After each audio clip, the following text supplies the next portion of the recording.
Vladimir Putin's regime is collapsing, so he's doing the only thing every dictator does. He's trying to escalate the war even further.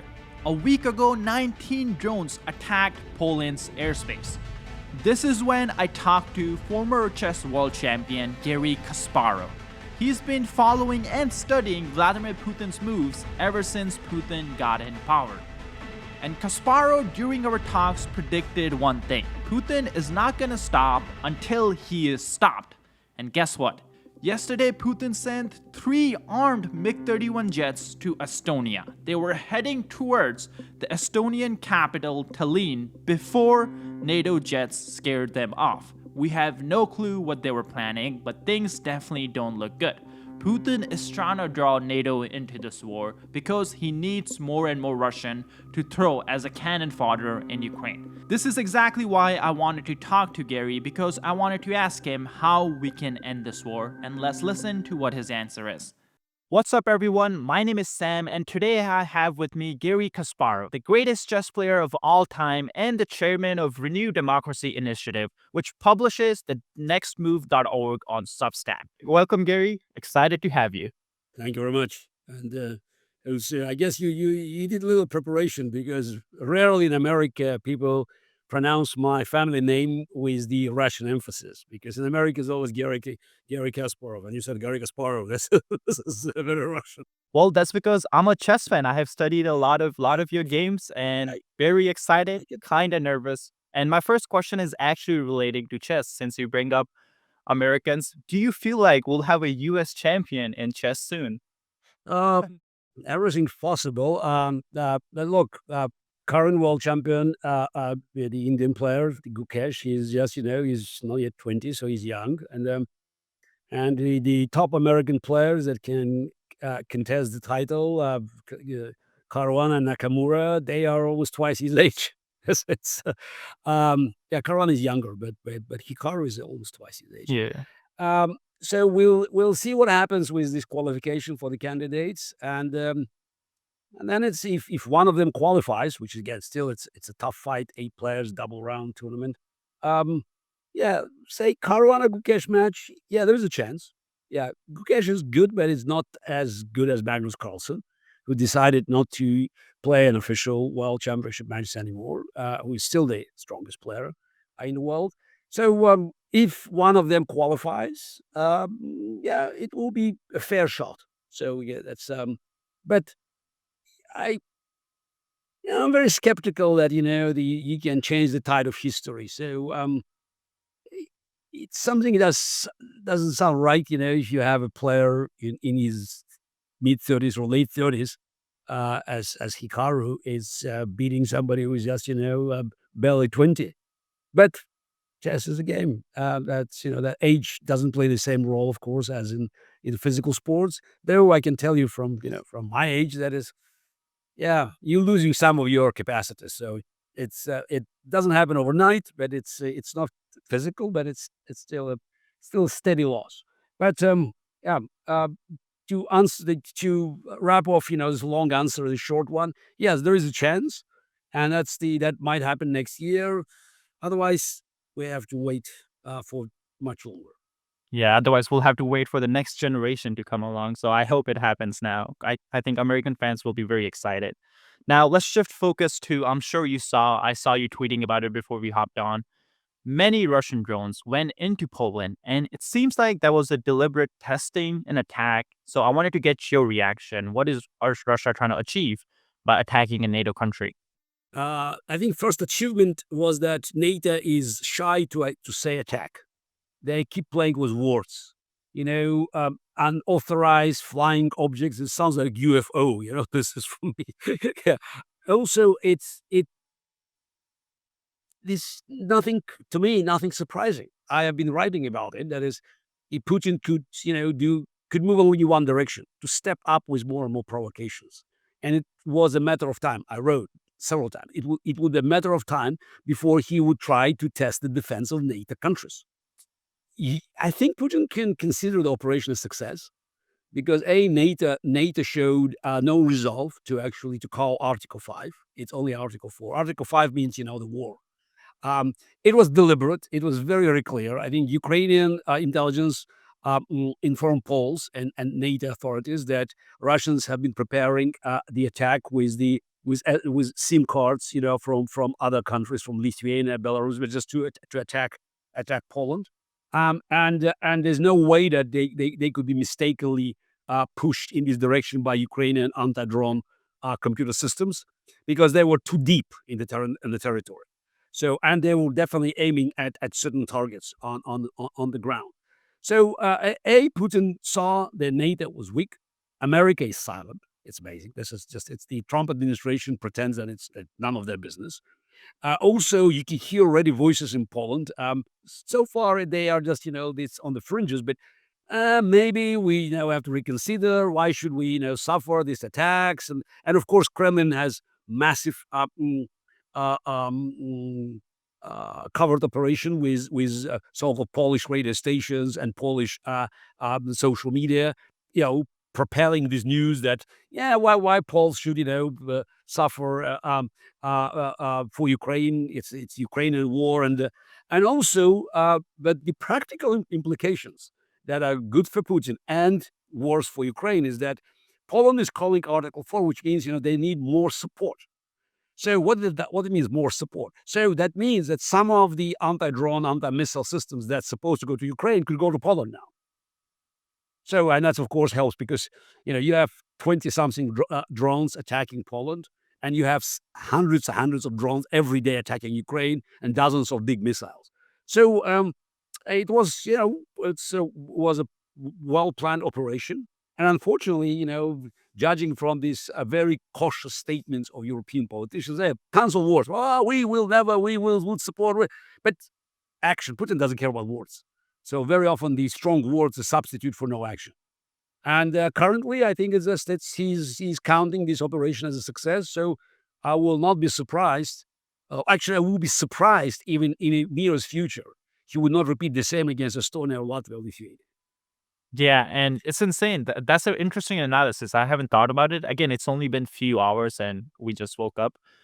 That this would redirect some air defenses. That's actually not good news for Ukraine. Now, another interesting thing that kind of hints at this being deliberate is Polish intelligence or Polish army found that these drones had more than usual fuel because Russia was planning on sending them longer than what they usually do, which is, yeah. Yeah, and it proves that they were intended to go deep into Polish territory.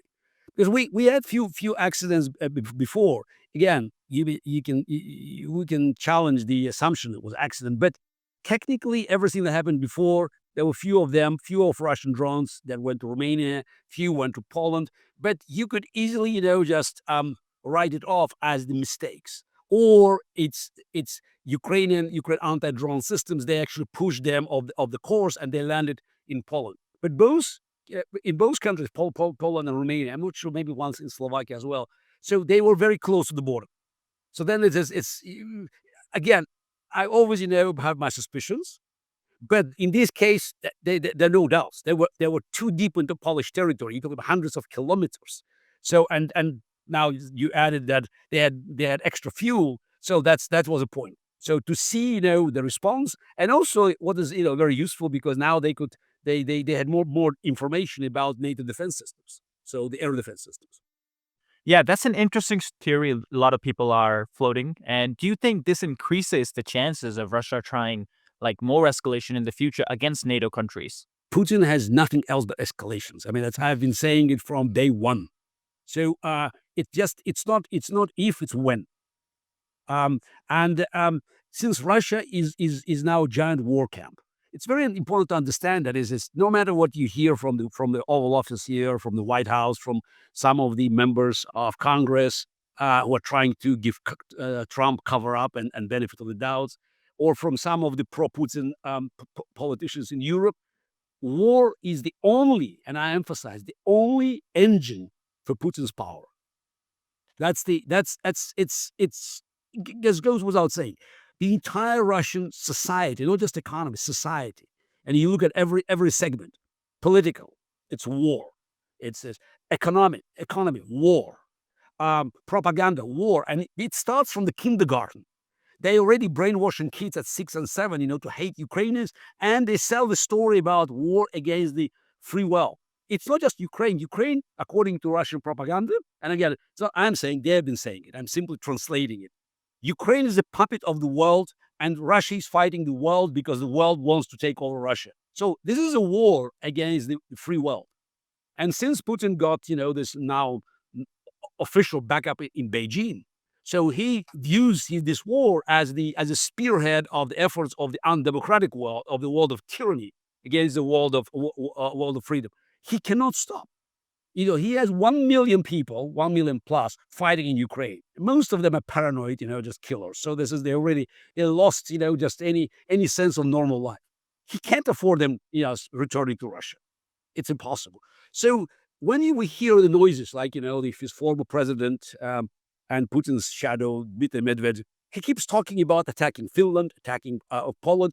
People say he's drunk. Yeah, but even if he's drunk, most likely, he is simply, telling the stories that in the mind of his boss. And the regular conversations, Russian television, about the restoration of Russian empire and Russian influence in Europe, again, it's on a daily basis. So that's why when you look at every element of Russian society, every structural element, from the top of the oligarchy to the basically kindergartens, it's all about war. War is like a virus that infected every part of the body of Russian polity. And that's why expectation is that you may actually find a way to compromise. No, there's no compromise. Putin needs victory, but even if he's given everything he wants now, he'll continue. Since again, he made war the only justification of his lifetime tenure. And I know you have argued this on your Substack too, where you publish the nextmove.org. I highly recommend our audience go check it out and read some of your analysis. Because just 2 weeks ago, you pointed out that Putin is going to try something like what happened with Poland last night. So definitely you've been on point so far. Now, another thing you just bring up where you have argued before, right? This is not Putin's war, it's Russia's war. It's the Russian mindset because of their imperial past. So now, do you think Russia needs like mental reset like Germany had after World War II for world to have like long-term peace? Absolutely. And this reset has one word: defeat. It's 1945 was, the turning point for Germany because the German imperialism, the German, aggressiveness had been so resoundingly defeated, and it was pushed in the opposite direction. So, and the nation reinvented itself. It's tragic that in Russia today, so many people just bought this Putin's version of the global vision. All this nonsense about, this is quasi-historian researches about great Russia, and it's so primitive, but it works. It works. And by the way, Russian Orthodox Church has been making great contribution to the war efforts. This morning I just listened to one of the preachers saying its education is one of the enemies because it pushes, quote unquote, because it brings people closer to sin. This is it's you can find it on the internet. So this is they are trying to actually to uneducate the country and just to have the cannon fodder, just starting as I said already from the kindergarten. So and the only way for Russians to reconsider this global view, it's to this imperial virus that is much deeper. That's not the Soviet Union. It's a very deep, century-old virus that it sits very just it's embedded in almost in genetic memory. So it has to be a shock. There's shocking therapy, and there's nothing short than Ukrainian flag that's risen in Sevastopol. So the defeat in this war, and it's the most resounding defeat. It's the only way for Russians to recognize that we have only one chance to actually reconcile with the free world, because otherwise Russia will become very soon the China's satellite. I already call it, a Chinese gas station with nukes. And Putin acts like a vassal to Xi Jinping. That you need majority of Russians to understand the choice is either we become China's satellite or we try to reconcile with Europe. And by way paying the contributions, ending this horrible war, returning territories, and sending our war criminals to Hague or whatever is the right place for the international tribunal. Is it realistic? I don't know. But nothing else can help because the whole country now, and maybe you have 20, 30% of people that are critical, but the overwhelming majority now lives in the logic of the war. Again, even people that were not, Putin supporters, even those who still might believe that they are pro-Western, but they are part of this national effort to recover Russia's greatness. Yeah, and it's interesting that you bring up China because I've read some reports where people in Russia who have dealt with China, they're not happy about how they're always getting treated like China's junior partner. And this is where I want to talk about what happened last night with Poland. And this is happening just a week after Putin met with Xi Jinping at the recent summit, the Shanghai summit. Do you think timing tells us anything? Do you think China wanted Russia to do something like this just to test how NATO reacts so China can plan for maybe Taiwan or something?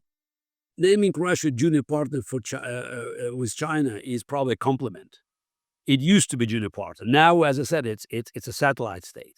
It totally depends on China, and no doubt, Xi Jinping loves this war because this war makes Russia weaker, but also the West. The West is being divided. You could see the split between East Europe and America, and also split between Eastern Europe and Western Europe. Huge resources that are being invested there in Ukraine, but also it helps to ruin the liberal world order that is standing on the way of China's imperial ambitions. China is also an empire, and Xi Jinping has big plans. Yes, everybody says Taiwan, Taiwan, Taiwan, Taiwan. I'm not sure this is the only target. I'm not even sure it's a prime target because when you look at the distribution of potential benefits, I mean Taiwan is a very it's a tough call. First of all, nobody knows if America is planning to defend Taiwan or not. I would say that there's at least 50-50 chance America would interfere on Taiwanese side.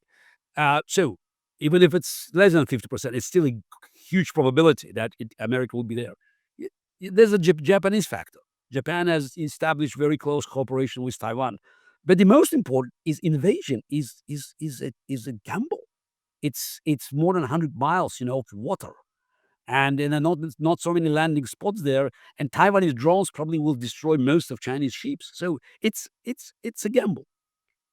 But there is another direction for Chinese expansion, and it's called Russia. China is no longer making a secret that they believe that the territories that Russia took away from China in the 19th century, when China was weak and attacked by all the colonial powers, Russia was the biggest predator in the field.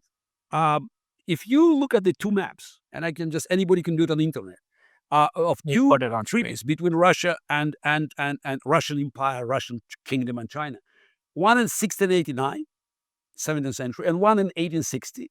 The difference is 1.5 million square kilometers. That's almost 3 times France, the territory. Entire territory from Vladivostok, which is, by the way, no longer called Vladivostok on Chinese maps, it's called Haishevei, to Lake Baikal, almost the entire territory used to be China. And now think, what is more interesting for you, just to play a gamble against Taiwan, or just to look at territories that probably already have massive portion of Chinese population, God knows how many. I traveled in this region 20 years ago from Vladivostok to Irkutsk, and I heard a very sad joke there in one of the places saying Chinese kept crossing our borders in small groups, 100,000 each. That's back 20 years ago. Now, how many Chinese businesses build there? So and the entire, the production there, just when you look at the timber and all natural resources, everything goes to China. So basically, China already controls it indirectly. So at one point, they may decide it's time to actually to switch it off, and basically take it back to the mother China. And in the last few years, Chinese papers, even official papers, they have been promoting this map, indicating that this is a Chinese territory that must go back to mother China, call it. So they don't need it now. But potentially, that's a plan. Also, we should remember that Russia still has, and it had before, a gap, male-female gap in longevity. So this is about 10 years difference. So that's why the Russian male population lived shorter, and there was also a deficit. Now with the war that took most of the men from depressed regions, and Far East contributed dramatically. So there were many places there where just the gap between female and male population is critical.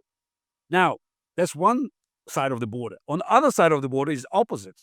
Because of the one-child policy, you have a huge surplus of bachelors. Now you have economic factors, financial factors, demographic factors. Now, just think what is in Xi Jinping's mind, and Putin, who is just totally dependent on him. So this war is just is being conducted by China, and he's no longer hiding behind. This is North Korea and other countries that are doing this is the export operations to avoid sanctions. So the future of Russia under Putin is very bleak, and unfortunately, again, the free world shows no determination to fight back. And while we see the very clear structure on one side, Xi Jinping as a boss, and then you have other satellites surrounding him, and they are acting. So we have a coalition of willing to do what? To capitulate. Michael Clark we just had him. He's like, it's not coalition of willing, it's coalition of waiting. Whatever. But the problem is on the other side we have coalition of acting. Yeah, and it's a difference, and it's very simple because vacuum doesn't stay long. Actually, vacuum doesn't exist. Whether it's physics or geopolitics.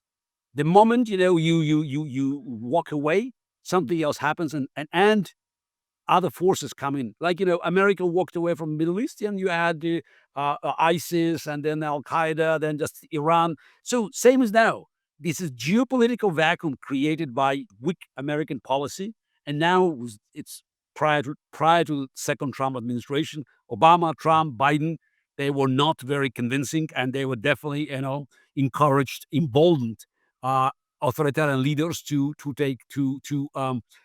move further in their ambitious plans. But with second Trump administration, basically created a massive vacuum. Yeah. And as we saw, it hasn't stayed long. Xi Jinping immediately, called the mantle of the global leader. Yeah, I hope this is where I have to be optimistic. We're 26, so I hope that this is where Churchill is right, where it's like America always does the right thing after it has tried everything else. Yeah, I hope that turns out. Same America Churchill used to know. So We don't know. We'll find out. Now Hopefully. half of this America supports someone who is pushing this great country to her destruction. Now, I want to shift to focus a little bit to something you published on the Next org after the recent summit in Shanghai, where you very provocative headline is World War III already underway. You talk about how there's this anti-Western alliance already forming, and we have new players joining like India and Turkey, which you could argue maybe before they were in the middle, maybe closer to the West. So maybe you can talk a little bit about why this is such a turning point, and do you really think World War III is already underway? Yeah, it's a good title. But I think we should be cautious saying World War III. But if you look at it at the current situation, Russian perspectives, from Putin's perspective, it's not World War III, it's World War IV. Because World War III for Putin was a Cold War that Soviet Union has lost.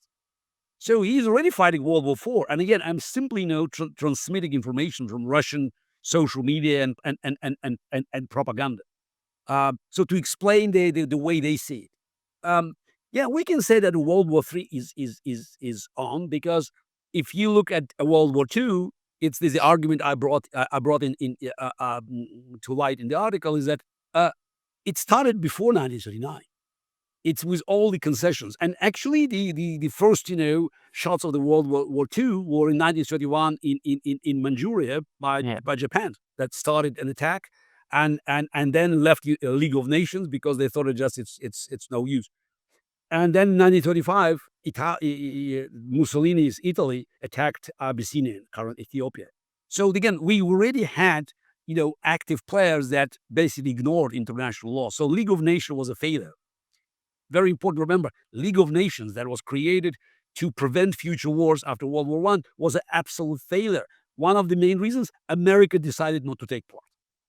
It doesn't sound familiar, yes? America doesn't want to be part of the global affairs. It led to the World War II. So it's similar now. We already have wars. We have, of course, this never-ending war in the Middle East. We have, and basically that's still have Israel, Iran. It's also just it's a warlike situation. We have a war in Ukraine that's not going to end. Putin most likely will expand. So China is making its preparations. Whether it'll attack Taiwan or not, we don't know. We have exploded situation in many South American countries like Venezuela, Africa. I don't want to just mention. It's tragic. It's never-ending war. So this is and the world pays very little attention. Everybody talks about Gaza, but nobody wants to talk about Sudan or South Sudan, where there's millions of people are literally starving.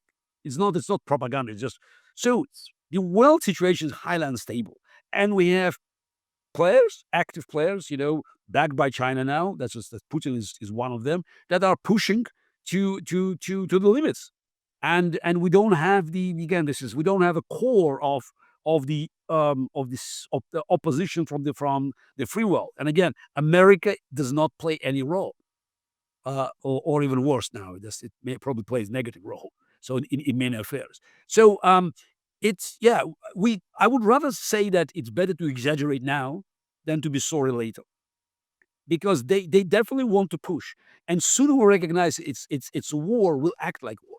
One of the problems in Europe is that they deny. It's a state of denial that Putin is at war with them, and Putin keeps attacking. So there's so many hybrid attacks. The propaganda against Europe has been working already for nearly 2 decades.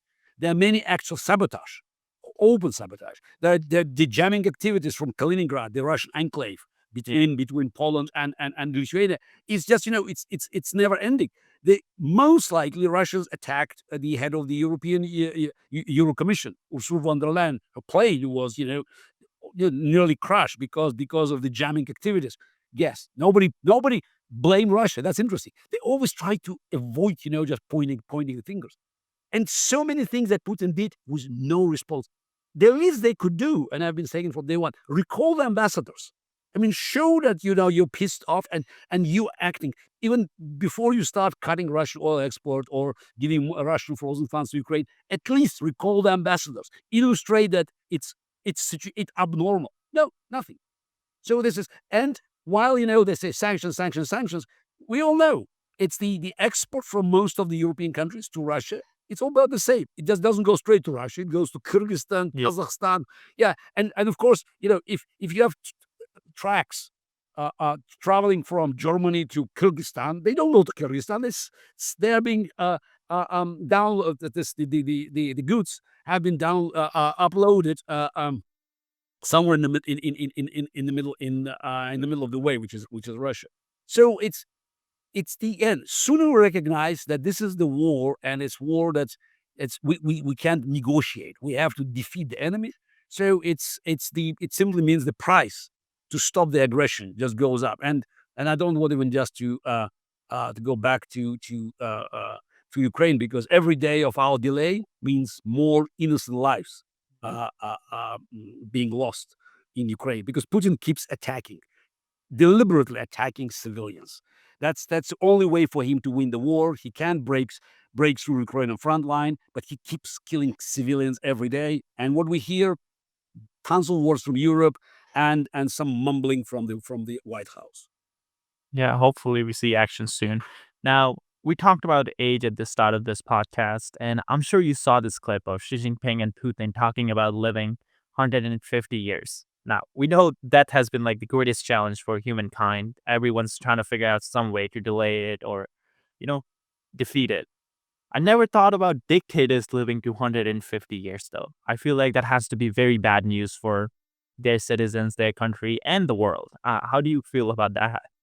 Look, I'm not an expert to tell you whether it's doable or not, but the very fact that they discussed it, that already shows their confidence. Also, it's quite ironic because we live in a world where technology that has been invented, designed, developed in the free world has been actively used against the very foundation of the free world. Because we still have, an advantage in creating things, in just coming up with innovative ideas. But the other side of defense, the authoritarian and totalitarian regimes, they are no longer shy of using this. Yeah, of course, as I said, for masses, yeah, you guys, you should be stupid. You don't have to be educated, but they, for them, Yeah. they want to benefit from the latest developments, from or just to enjoy all the fruits of modern civilization. And again, I don't know if it's doable or not, but it didn't make it made me very, very uncomfortable Yes. that these guys, just talked openly about it. Which, by the way, it does this. If you're, if you have an open eyes and you look at these guys, you understand that they will not see power. This is not about this. This is not a conversation of people that say, "Oh, maybe we can negotiate our way down." No, no. Putin had many opportunities in the past to walk away. No, he's staying there to the end of his life, and if he stays longer, his life means war. Putin is war. And that's why, again, this is when you look at European leaders or at current administration and all this, yeah, we have to force Putin to make, it's the reasonable peace. We have to improve conditions for Ukraine in these negotiations. There are no negotiations. This is the only way to negotiate with Putin is to defeat him on the battlefield. Everything else was wishful thinking. And I say this, we are witnessing, as I also tweeted about it, we're witnessing the creation of the new world order, and American corruption and European impotence are its cornerstones. Now, you brought it up already that only way to win this war is on the battlefield. You think secondary sanctions on China will make a difference? Is that something Europe and US should go ahead with? Because we saw reports just a few days ago where US is trying to do it, but they want Europe to come along. I don't know what that means, but do you think that will make a difference? Look, it's it's a never-ending game. So Trump administration doesn't want to impose new sanctions on Russia. They insist on Europe doing something that is not doable, just to cover up their unwillingness to play the ball. So the simplest way to cut Russia's oil revenue is to close Danish straits. You can use all sorts of these legalities from international law. Russia has a shadow fleet. Most of these ships, they do not satisfy the environmental conditions. There are two Danish straits in just these two straits are responsible for more than half of Russian oil export. Close it. I talked about it to um, Danish foreign minister 2 years ago in August 23. And they bluntly told me that American administration, then Biden administration, was against it because it would push the oil prices up. And that's a problem. It's the you can't win the war without making any sacrifices. Ukrainians losing lives every day, and we didn't know what will happen. The oil price could go a little bit up. I mean, fact, Ronald Reagan made a deal with Saudis in the 80s, dropped the oil prices and collapsed, and Soviet Union has collapsed. So and now they all try to find the most, um, palest way to enlarge or just increase the list of sanctions. Europe is now talking about the 19th package. 19th. Yeah. What does the 19th package of sanctions? That means you try to do it incremental. Well, why not do it in two? Why not just to hit Russia with a big hammer and not just just cutting a little bit here and there? Just it's activities that is just that's it's that are being actively uh, um, promoted to cover their just unwillingness to take on Russia, and of course it emboldens Putin. And second, sanction on China. Come on, it's not realistic. I mean, China is too big, too powerful. So don't do that. We know that sanctions on India were not because India bought Russian oil, but because Modi turned Trump's request or demand to nominate him for Nobel Peace Prize. So it's not. Don't start a war with China and India. Attack Russia. Russia. There's just why secondary sanctions. Go after the source. So there's so many maneuvers, and it's just And while I can say a lot about this administration and about it's Trump's actions or actual lack of actions to help Putin, but Europe is also not without guilt. Europe, it's a European. At the end of the day, Trump is right. It's a European war, and what is Europe has been doing? Nothing. So North Korea keeps sending troops to Russia to fight, Ukrainians. Technically, Europe has no. I mean, you have no no limitations. No international law prevents you from sending troops to Ukraine. So why not to close skies when you have enough, air defense and military jets? Close the skies. You don't have to attack Russia, but help Ukrainians to protect their skies. If Poland, helped Ukraine to shoot, a Russian drones or Russian missiles, so there will be no attack on Poland. So the weakness provokes dictator to move further.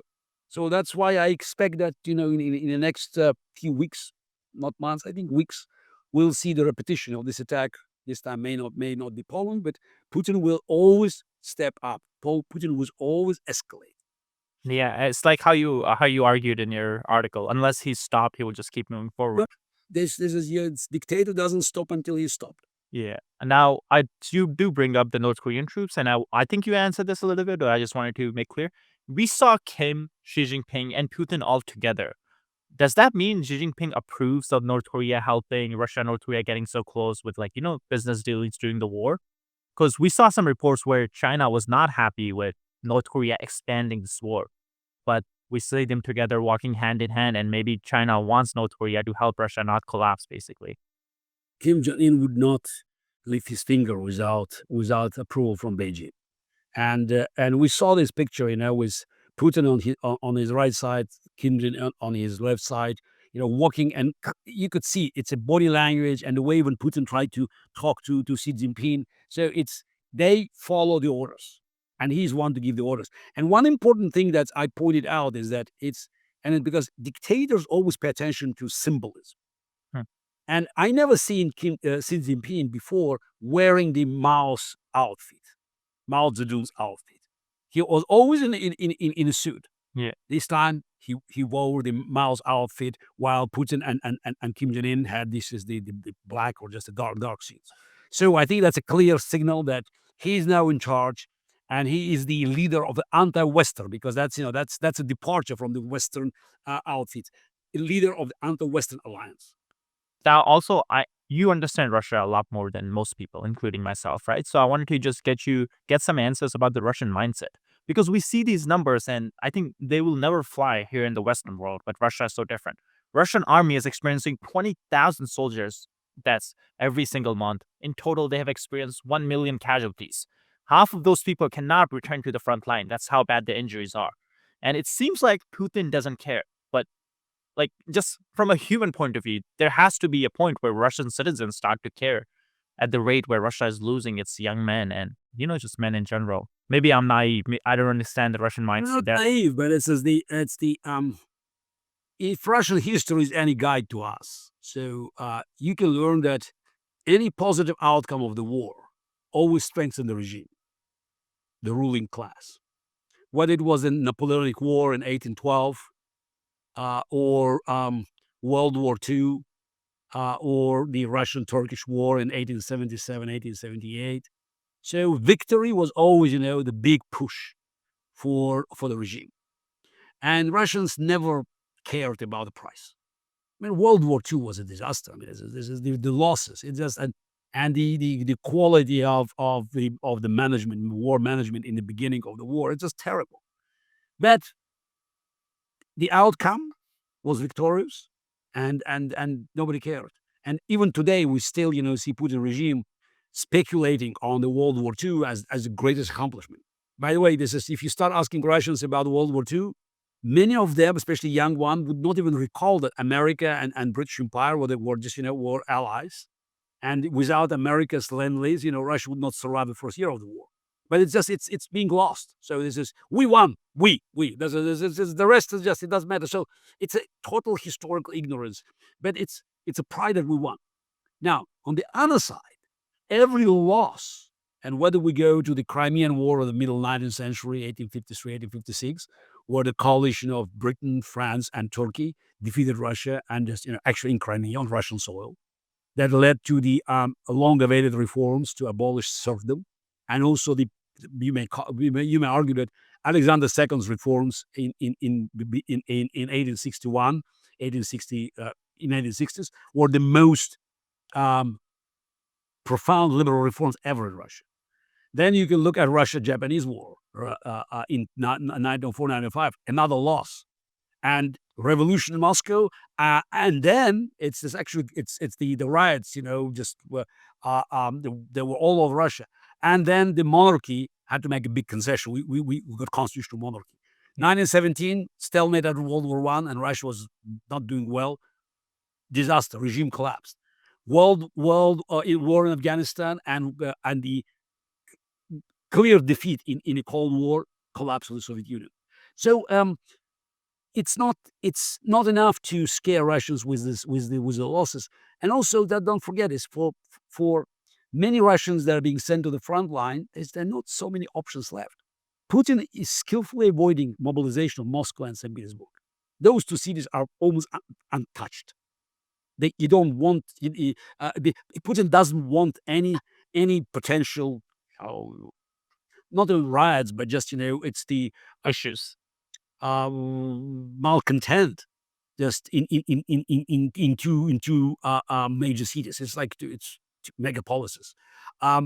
So if you look at the Russian army, it's this is part of this is I've been recruited from jails, from prisons. Part of this from national republics. Part from the very depressed regions. So people being paid relatively well, and it's I mean for the families, we lost one, but we got more money than we could imagine. So it's not going to last forever. So I agree with you. There's a critical mass. Putin can run out of money. That's, by the way, that's another problem. There's to pay enough to compensate for the losses.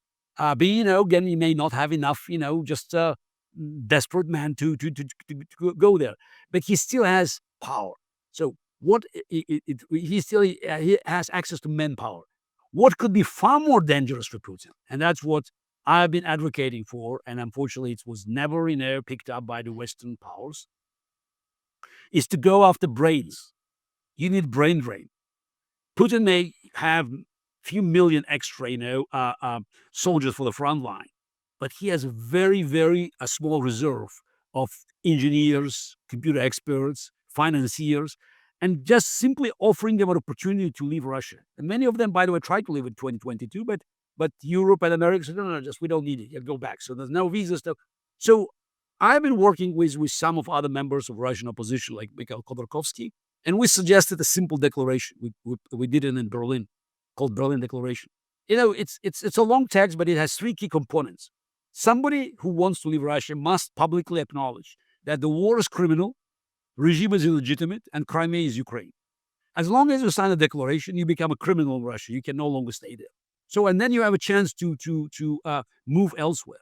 And most of the people that would take this chance, they're exactly from these categories: engineers, computer experts, financiers. They don't need. They're not refugees from Syria or Afghanistan. So those are people who could actually make a contribution to the society. And that's what I call, half jokingly, Russian Taiwan. So how about just taking these people and weakening Putin's war machine? Because you need engineers. So that's maybe few 100,000 people of that type, and Putin's war machine would not stop, but would not be working with the same deadly efficiency. No, that's But definitely to interesting. do it, you have to put your strategic goal to win the war. And it's like Winston Churchill said, "Thanks for bringing him in." So this is it's victory.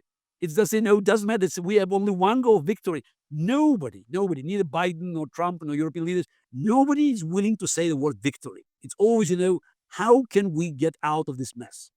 Now, I know we're getting close to time, so I have one question. And you bring up Russian opposition. I've read a little bit about your.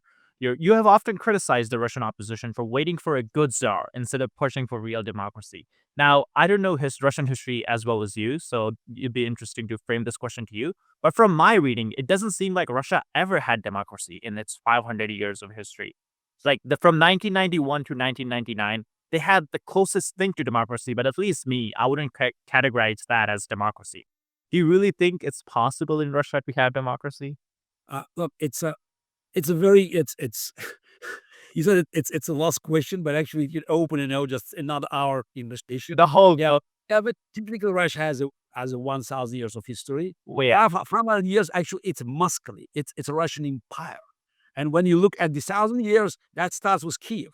Ironically, Ukrainians actually have more, historical claims for the origin of Russia because it started there, so on their territory. So yeah, yeah, the 500 years. You're right. It's the an imperial mindset that has been, merged out of the golden horde, military efficiency and cruelty, and also the Byzantine messianic idea. When the Constantinople fell in 1453, and the Byzantine princess, came to Russia, married Russian king, so the great prince at the time. Yeah, so there was the philosophy of Russian Orthodox Church was, just based on the idea that, we are the third Rome.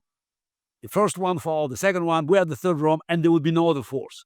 So there's all these elements, just is created in this imperial mindset that was alien to any democracy. As I mentioned already, there were some great reforms of Alexander II that made Russia not constitutional monarchy yet, but definitely Russia in the 19th century, at second half 19th century, was on the right track. After the 1905 manifesto by Nicholas II, as a result of this loss of the war in Japan against Japan and also revolution, so Russia was a constitutional monarchy, but it was not the deep down, the country was not ready for democracy because democracy is not just the few laws. It's also about traditions. It's about the rights of property and also again it's the respectful rule of law. And it was just we just getting there. Then we had the revolution. It's Bolsheviks take over. And it basically ruined everything. Though between the end of monarchy and Bolsheviks take over, there was technically it was a democracy. 8 months, a very, very short period. And then we had very feeble democracy in the 90s and after 91, and it's not the whole 91, 90, 99. It's 91, 93. And Yeltsin used tanks to destroy the parliament. By the way, I hated the parliament that was full of communists and nationalists, but destroying the parliament was not a good idea. But that's not the way, you negotiate or you find a consensus in society. So you're right. It's Russia's history offers us very little optimism for Russia to be democratic. But here's a big but. Uh, what about South Korea? Hmm? So what about Taiwan? We're talking about China, but this is Taiwan. Same people. Same people in Taiwan, same people in North Korea and South Korea. By the way, it was a great experiment. In 1953, you divided one country. It's just evenly. So just evenly. I think it's North Korea and slightly higher GDP. At the Now start. we look at the result. It was a purest experiment that the same people with the same, not cousins, brothers and sisters. And on one side, you had free market. It started also with dictatorship, right?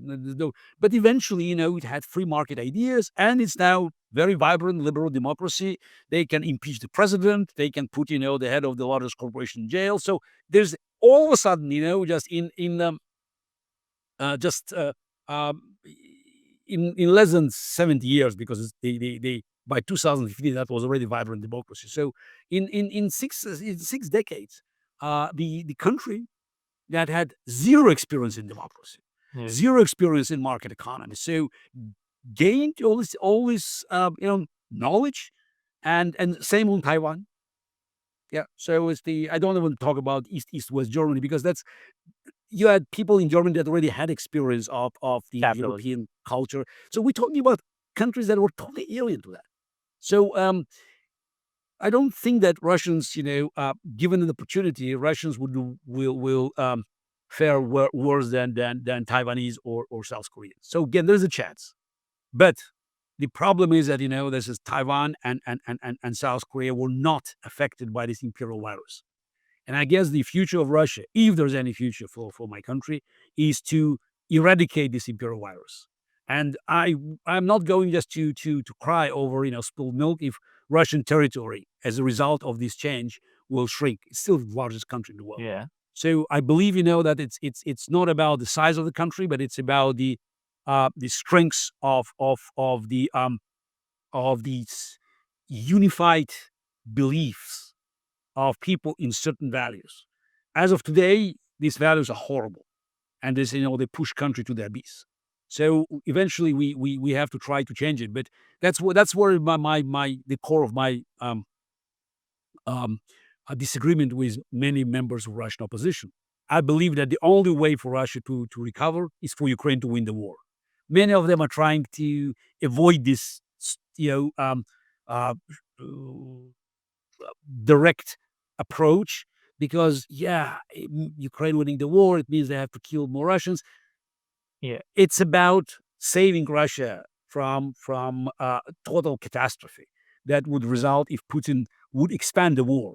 And it's going to happen unless Ukraine wins, which unfortunately doesn't look very realistic today. It was great talking to you. I love reading about Russian history, and after talking to you, I'm just more excited. Happy to continue the conversation if your audience demands more Russian history. Exactly. That was you know how to find me. that was my question, and I'll read up a little bit more, so I have better question for you about the history, and we can do the next one from your readers, from the audience, and we can definitely just respond. I always like to have the conversation. So it should be open channels. It's not just it's echo chamber. So yeah, next time I think we'll talk about Russian history. But I have a thick skin. Yeah. 20 years at the top of chess, of course. And thank you so much for your time. I appreciate it. And I'll next time we'll talk about Russian history and audience. Okay, bye.